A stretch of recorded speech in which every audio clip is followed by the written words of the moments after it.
За энэ удаагийн номны book review 11 дугаараараа Harvard-ийн оюутнууд хэрхэн суралцдаг вэ гэдэг номыг онцолж байна. За одоо Harvard гэдэг ном одоо нэрийг мэдэхгүй хүн дэлхийд их ховор байх. За одоо анх 1600 оноос ахуулаад 400 жилийн хугацаанд дэлхийн хамгийн нэр үнэтэй за одоо дэлхийн топ номер 1 гэж үнэлэгддэг сургууль. Тэр ч утгаараа одоо Harvard-д орох одоо acceptance rate буюу тухайн сургуульд эсэж орох магадлал бол тунчиг бага. Тийм ч учраас хамгийн одоо өндөр оноотой ч гэдэг юм уу олон төрлийн мэдлэгтэй одоо сайн дурын аянд их оролцдог ч гэдэг юм уу 9 шидэн бүрцэн хүмүүс тийш орж байгаа. За яаж одоо тэр хүмүүс тэр сургуулийг одоо Harvard-ийн тоон дотор нь буцлаад за одоо яагаад одоо дэлхийн хаанч одоо баталгаатай ажлын байр олгодох за хаанч одоо баг амьдралын баталгаагаа болгож одоо авдаг тухайн сургуулийг тэр яаж хүмүүс тэгж дүүргэж төгсөөд байна гэдэг бол одоо тэнд одоо юу болоод байна гэдгийг бол хүн болгон одоо сонирхож ирсэн баг. За тэр ч утгаараа одоо тухайн сургуульд орж байгаа хүмүүс эсвэл төгсөж байгаа хүмүүсийг төрөлхийн гоц хүмүүс байгаад байна үгүй л үгүй. За энэ бол бас миний өмнөх дугаар дээр онцлж ирсэн еврей хүмүүсийн боловсрол бол амжилтын нууц гэсэн номтой их төстэй. За тэнд байгаа хүмүүс яг юм төрлийн гоц хүмүүс биш байна. За тэгвэл яг Harvard-ийн одоо оюутнуудыг төгсөгч нарыг одоо энгийн хүмүүсээс яг юугаар нь ялгаруулад байна вэ? Юугаар нь одоо гоцгоороод байна вэ гэхээр ерөөсө тэр хүмүүсийн суралцаа арга барил. За суралцаа арга барил гэхээр одоо хүн болгонд одоо харилцан адилгүй л дээ. Одоо хүн болгоо өөр чадвартай гэдэг шиг хүн болгоо өөр суралцаа арга барилтай. За тиймээс одоо энэ ном дээр яг хамгийн одоо шалгарсан за нийтлэг ашиглагддаг суралцаа арга барилыг бол удаа дараа дурдсан байгаа. За тэгэхээр тэр арга барил дээр одоо нэг хэд хэдэн нэг зарчим байгаа юм л та. За одоо хамгийн одоо фундаментал хамгийн ихний зарчим нь юу гэхээр active learning. За ерөөсөө суралцах гэдэг бол 100% төвлөрөл. За би бас өмнө харизм гэдэг номыг онцолж явахад тэр ном дээр юу гарч ирсэн бэ гэхээр за 100% одоо суралцах гэдэг бол 100% төвлөрөл. За хүн 100% төвлөрөлтөөр одоо нэгээс дээш зүйлд яг нэгэн зэрэг анхаарлаа хандуулж чаддгүй. За одоо жишээ нь би одоо лекц сонсч байлаа гэж бодоход одоо хажуунаас нэг хүн надаас асуулт асуухад одоо миний анхаарал төвлөрөл одоо тодорхой хэмжээний энэ үнээр шилжиж штеп.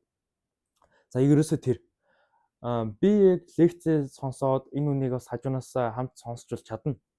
Гэхдээ дараа нь надад юу үлдэж байна вэ? Надад дараа нь одоо толгойн дотор юу үлдэж байна вэ гэдэг л одоо хамгийн одоо чухал асуудал шүү дээ.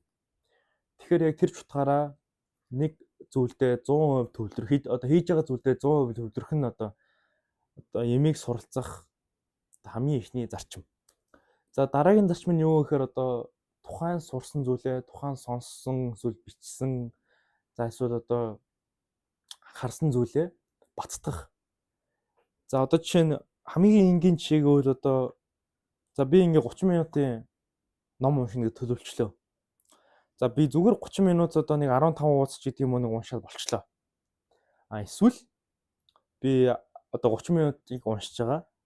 5 минутанд нь одоо өчигдрийн эсвэл өмнө уншсан зүйлээ давтаад яг 20 минут одоо active reading хийгээд одоо яг төвлөж уншаад үлдсэн 5 минутанд нь одоо өнөөдрийн сурсан зүйлээсээ одоо за одоо би өнөөдөр юу уншаад ойлгоо те тэрийг өөртөө одоо ярьдаг ч гэдэг юм уу эсвэл одоо өөрөөс нь жижигхэн тест эсвэл жижигхэн одоо богинохон шалгалт ч гэдэг юм уу тэгжиж одоо өөрийгөө бацдагж иж одоо миний уншсан эсвэл харсан эсвэл сонссон бичсэн зүйл одоо миний толгойд 100% үлдэнэ л гэсэн санаа л та.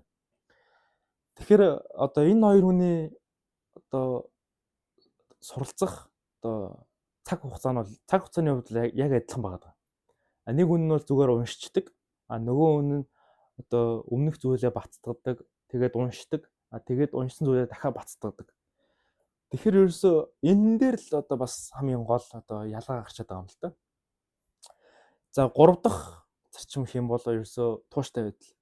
За энэ тууштай байдал гэхээр одоо өмнөх зарчимтайгаа ер нь бол их төстэй.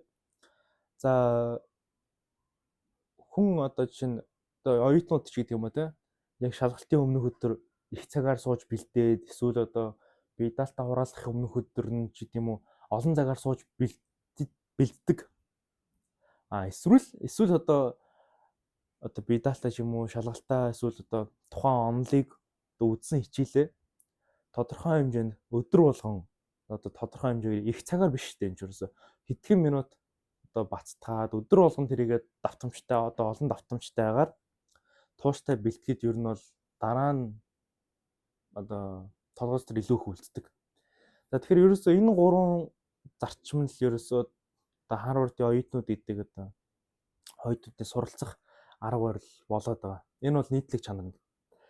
Тэгэхээр ерөөсөө одоо дүгнээд хэлэхэд бол эн чинь дараа нь миний толгойд яг юу үлдэж ийн вэ гэдэг л асуудал шүү дээ.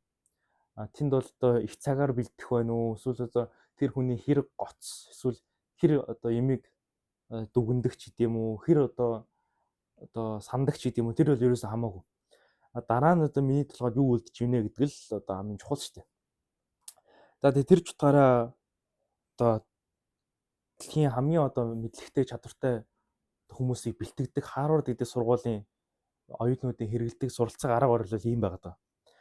Тэгээ энэ ном зөвхөн Харвардын оюутнууд л гэдэг болохоос биш тэнд суралцж байгаа хүмүүс ингэж суралцаад тахад одоо энгийн хүмүүс өдөр тутмын амьдралдаа альва зүйлийг сурахад энэ гурван зарчмыг л ерөөсөө хэрэгжүүлээд тахад ер нь бол болчихноо л гэсэн санаа. Би бол тэгж ойлгож байгаа. За тэгэхээр нэгт бол active learning 100% төвлөрөх нь байна. За хоёрт одоо бацтгах нь байна. За гурав дахь нь одоо тууштай байдал.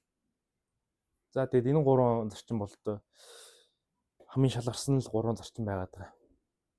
За тэгээд тэр ч утгаараа та бүхнийг одоо энэ аливаа зүйлийг суралцахад одоо энэ гурван зарчмыг уншаад судлаад тэгээд Харвард гэдэг одоо оюутнууд тэр тогоон дотроо хэрхэн буцалт юм байна гэдэг талаар одоо сурж одоо уншаад үзээсэй л гэж уриалж байна.